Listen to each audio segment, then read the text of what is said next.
Repo നിരക്ക് 5.5% തുടരാൻ reserve bank of India തീരുമാനം. പണപ്പെരുപ്പം 2.1% കുറഞ്ഞതായി RBI ഗവർണർ സഞ്ജയ് മൽഹോത്ര വ്യക്തമാക്കി.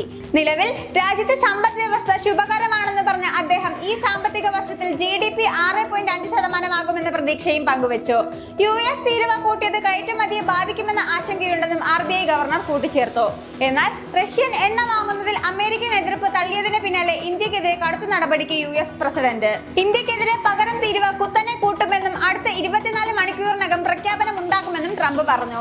ഇന്ത്യ നല്ലൊരു വ്യാപാര പങ്കാളിയല്ലെന്ന് ആരോപിച്ച ട്രംപ് യുക്രൈനെതിരായ യുദ്ധത്തിൽ റഷ്യക്ക് സഹായം ചെയ്യുകയാണെന്നും ആരോപിച്ചു. ഇത് അംഗീകരിക്കാനാകില്ല. ഇന്ത്യയിലേക്ക് അമേരിക്കൻ ഉൽപ്പന്നങ്ങളുടെ ഇറക്കുമതി കുറവാണ്. എന്നാൽ അമേരിക്കയിലേക്ക് ഇന്ത്യൻ ഇറക്കുമതി വലിയ തോതിലുണ്ട്. ഈ സാഹചര്യത്തിലാണ് ഇന്ത്യക്കെതിരെ 25% പകരം തീരുവ ഏർപ്പെടുത്തിയത്. എന്നാൽ ഇത് തിരുത്തി വൻ തീരുവ പ്രഖ്യാപിക്കുമെന്നും അമേരിക്കൻ വാർത്താ ചാനലിന് നൽകിയ അഭിമുഖത്തിൽ ട്രംപ് പറഞ്ഞു. ഇന്ത്യയുമായി വ്യാപാര കരാറിന് പ്രധാന തടസ്സം ഇന്ത്യയുടെ ഉയർന്ന തീരുവയാണെന്നും ട്രംപ് ആരോപിച്ചിരുന്നു.